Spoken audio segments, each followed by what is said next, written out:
(2024년 12월 3일) 이정훈입니다. 민주당의 육군대장 출신 김병주 의원이 몇 명의 장성들을 모아놓고 예비역 장성 시국선언, 윤석열 대통령은 퇴진하라를 주장했습니다. 황기철 옛날 해군 참모총장 지낸 사람 등등이 나와가지고 윤석열 대통령이 왜 하야해야 되는지를 밝혔습니다. 그 중에 하나가 전쟁을 이 땅에 끌고 오려고 한다. 이런 주장도 있었습니다. 러시아 우크라이나 전쟁에 참여해서 한반도를 위태롭게 만든다. 이걸 보면서 전 사실은 저는 군인들을 그렇게 신뢰하지 않아요. 특히 장성일수록. 오히려 비겁한 사람이 많다 이렇게 봅니다. 그들은 이렇게 얘기하죠. 신중해야 된다라고 얘기하지만 신중하다는 것 속에서는 회피하는 게 더 목적인 경우가 많습니다.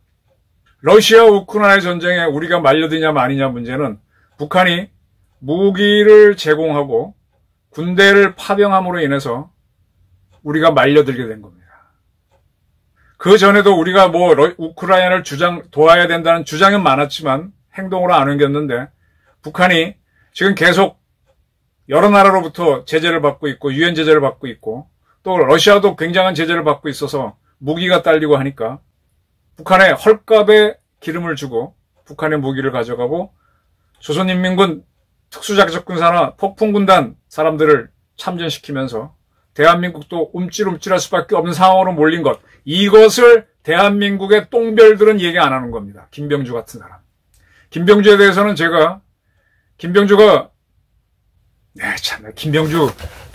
장군 시킨 사람이 누군지 알아. 나 참 그 장군하고 좀 제법 가까운데 그 김병주 사람 볼 줄 모르는 거 정말 답답해요. 김병주 씨는 인도 파키스탄이 다투고 있는 카슈미르에 PKO로 파병된 적이 있죠. 그때 자기가 파병된 거는 국회 동의 안 받고 갔습니다. 자기가 손 들고 간 거예요, 그거는. 그리고 중령 때는 미국이 이라크 전쟁, 이라크 프리덤 워를 하니까 그 문제 논의하려고 미 중부군에 파병 갔던 사람입니다. 그것도 자기 손 들고 간 거예요. 아무나 못 갔어요. 4명이 선발됐는데 최종적으로는 김병주 혼자 갔습니다. 근데 뭐라 그러느냐? PKO로 간 거는 유엔에 의해서 간 거니까 국회 동의 받을 필요가 없다. 그 다음에 미국 중부사에 간 거는 한미 상호방위조약하러 간 거니까 국회 동의 필요 없다. 이런 주장을 합니다. 지금 한국군이 우크라이나에 가서 싸우겠다는 게 아니에요. 인민군이 어떻게 전투를 하는지 지켜보겠다는 참관단을 보내겠다는데 김병주가 틀어막고 있습니다. 자, 인민군이 우크라이나 전선에서 많은 전투력을 쌓고 새로운 전술을 개발하면 그럼 우리한테 써먹을 거야. 근데 그거를 보지 말래. 그러면 김병주와 여기에 찬동하는 예비역 장성들은 인민군 편입니까? 국군 편입니까? 제가 역사 공부를 하다 보니까 백제의 계로왕이 고구려 고국원왕이 근초공왕 때 죽죠. 백제한테 죽죠. 그걸 벼르다가 장수왕 때 중을 보내죠. 고구려 중 도림이죠. 도림. 길도자의 수풀림자. 도림이 와서 계속 계로왕하고 바둑을 뜨면서 백제 잘하고 있다. 성곽을 크게 져야 된다. 평화주의로 간다. 하다가 그게 심리전이었어요. 말렸어요. 계로왕 잘한다. 계로왕 잘한다. 이렇게 해서 계로왕이 잘하는 줄 알고 뭘 하십시오. 국가 안보는 약하게 하시고 문화를 풍성하게 하십시오. 성곽을 크게 집시오. 자꾸 짓다 보니까 국고가 거덜나죠. 그리고 이 중은 싹 떠납니다. 그때 장수왕의 고구려가 쳐들어오죠. 그 계로왕이 누구한테 체포되는가 하면 이제 이름은 안 떠오르는데 백제에서 1000대를 받다가 고구려로 망명 갔던 그 장군이 계로왕을 잡아서 목을 치는 걸로 삼국유사에 나옵니다. 지금 대한민국에 도초에 도림이 깔려 있습니다. 이 도림들이 커밍아웃하고 있다. 저는 이렇게 봅니다. 무슨 사제니 무슨 교수니 이런. 이제는 군인들까지 예비역까지 나옵니다. 아니 군인이란 게 전쟁을 막고 전쟁을 하면 승리해야 되는데 인민군이 김정은이가 도발을 해서 우크라이나 전선에 들어가서 전쟁수를 배워서 우리를 때리겠다고 하는데 거기에 모른 척하라? 이 도림 아닙니까? 저는요 아까 말씀드린 것처럼 장성들을 크게 신뢰 안 해요. 너무 약해. 줏대가 없어. 그래서 역사 공부를 해보니까 우리나라 근대화 이전에 큰 전쟁에서 승리한 사람들은 전부 다 문관입디다. 이순신하고 원균이 예외적으로 무관이에요. 그러나 이순신은 삼도수군 통제사, 원군도 되긴 됐지만 해군 작전사령관 정도 됐죠. 그러나 그때 합참의장은 권율이었어요. 권율도 문관입니다. 여러분 잘 아시는 강감찬, 윤관 다 문관들입니다. 이게 뭔가 하면은 역사를 보면 잘 드러나요. 제가 몇 차례 부월이라는 설명을 드렸는데 이 국가가 전쟁에 처해서 죽고 사는 문제를 할 때는 독재를 합니다. 그래서 공화정을 만든 로마에서도 평소에는 집정관이 6개월씩 교대로 통치하게 하지만 전쟁이 나면 그중에 한 집정관, 컨술이 딕타토로, 이게 영어로 하면 딕테이터, 우리말로 보면 독재관이 되는 거죠. 그 독재관이 지금 나쁘게 해석하는데 그때는 그냥 일반 용어였어요. 대통령처럼. 그래서 그 사람이 전권을 쥐고 적과 싸웁니다. 왜? 유능하든 안 하든 그건 모르겠는데 지휘권이 두 개로 쪼개져 있고 분산되어 있으면 못 싸우기 때문에 한 사람이 책임지도록 하는 겁니다. 그래서 군 통수권은 하나가 합니다. 그리고 그때는 전권, 독재를 해도 된다라고 돼 있습니다. 이제 공화정을 했던 로마도 그랬고 그 이후에 이제 군주정이 됐지 않습니까? 군주정에서는 절대적으로 군주가 통수권을 갖고 있죠. 무한정. 근데 그 사람이 직접 싸우러 갈 수는 없어. 그러니까 어떻게 해? 누구를 내보내는데 그때 무관으로 성장해온 사람한테 싸워라. 물론 이제 막 전쟁을 해서 건국하는 그런 군주라면은 부하 자체가 무관이니까 무관 보고 나가 싸우라 그러겠지만 이 평화가 오래된 나라에서는 무관 보고 싸우라 그러면요. 그때 무관들은 되게 무식했어요. 이순신이 아주 예외적으로 이순신도 원래는 문과를 급제하려고 하다가 안 돼서 무과로 돌았기 때문에 공부가 된 사람이고 그러니까 잘 말도 못 알아듣고 해서 되게 문관들에게 주고요. 또 무관들은 딱 싸워보면 자기가 죽는 걸 알기 때문에 두려움을 갖고 피합니다. 그래서 문관이 가서 군주를 대신해서 지휘를 합니다. 그때 무관들이 말을 안 들으면 도끼로 찍어주기도 좋다 그래서 도끼를 줍니다. 그게 도끼부 도끼월자를 쓰는 부월이라는 거예요. 그게 전쟁 통수권을 주는 겁니다. 그런 사람들이 역사 기록에는 장군으로 많이 표현돼요. 뭐 중국에서 보낼 때는 표기대장군, 신북대장군 이렇게 문관한테 그런 타이틀을 주죠.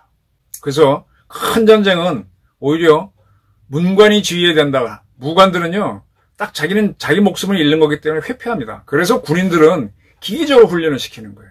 두려움을 이기도록 돌격 앞으로 하면 돌격 앞으로고 사수는 지켜, 너 죽으면서 시키라는 거잖아요. 죽으란 얘기잖아요. 그 명령을 절대 충성을 요구하는 겁니다.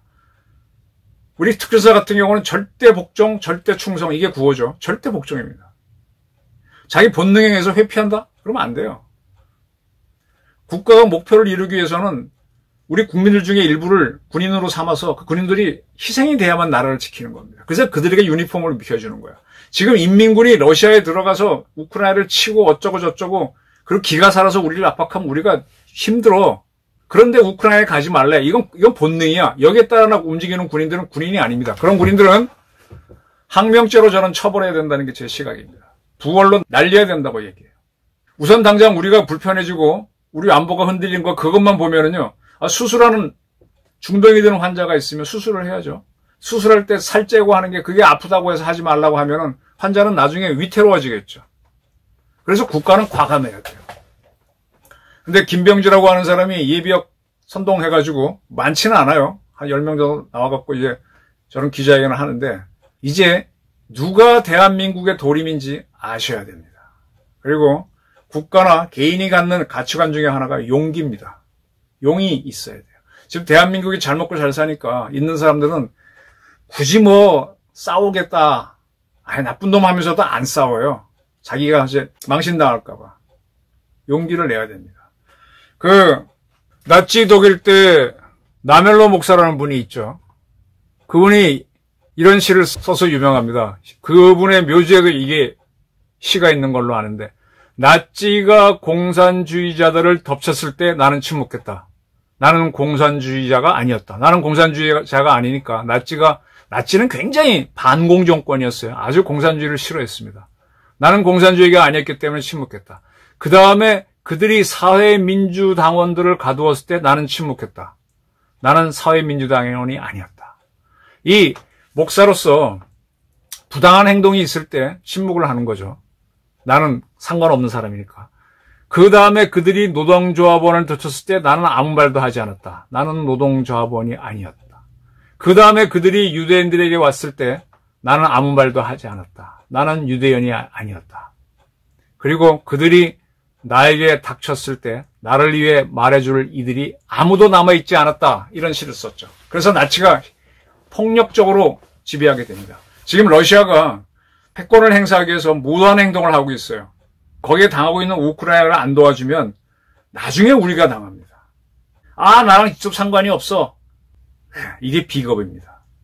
그리고 우리는 미국하고 동맹에 의해서 안보를 유지하는데 미국이 같이 안 가겠다라고 하는 것도 웃기는 거죠. 그래서 우리가 일방적으로 니네는 우리에 위해 봉사해야 하는 이런 동맹이 어디 있어요.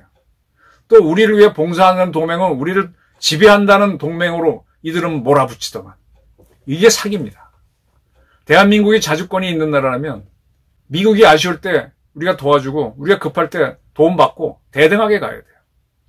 뭐 무슨 사제들이 나와서 떠들고 서울대학교인지 뭔지 뭔 교수들이 나와 떠들고 그들은 어떻게 보면 비겁한 사람들입니다. 대한민국의 백제를 그때 백제가 계로왕이 죽으면서 사실 망했죠. 망해서 이제 남쪽으로 와가지고 그 아들이 다시 재건을 하는데 그 백제는 국호를 남부여라고 고치게 되죠. 새롭게 나라를 세운 거예요, 사실상. 대한민국 지금 윤석열 대통령이 다 잘한 거 아니에요. 못한 거 많아요. 근데 윤석열을 흔들겠다라고 지금 나오는 세력들은 윤석열을 흔들어서 대한민국을 잡아뜨리겠다는 세력일 수 있다. 도림일 수 있다.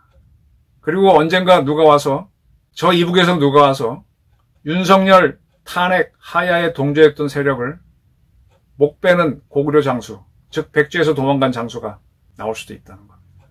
예비역 장성들이 저런 걸 보면서 이제 여러 가지가 이거 있죠. 박정훈 해병대 대령 검찰이 뭐 구형을 세게 때리고 하니까 더 반발하는 건데 사실은 최상병 건 가지고 단단해야 될 해병대를 둘로 쪼개놨죠. 최상병 사건은 그냥 단순한 사건입니다. 거기에 대해서 해군 해병대 1사단장이 뭐 이것도 없어요. 없어. 없는 거예요.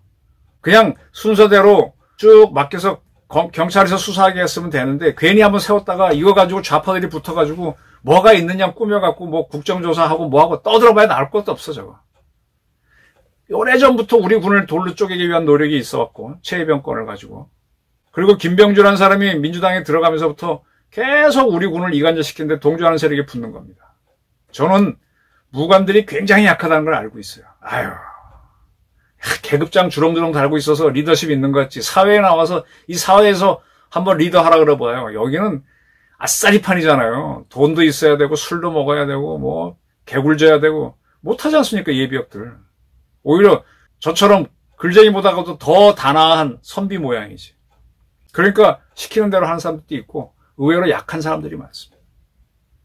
대한민국 군부에 숨어있는 도림, 대한민국 사회에 지식인 사회에 숨어있는 도림, 이제는 도려내야 됩니다.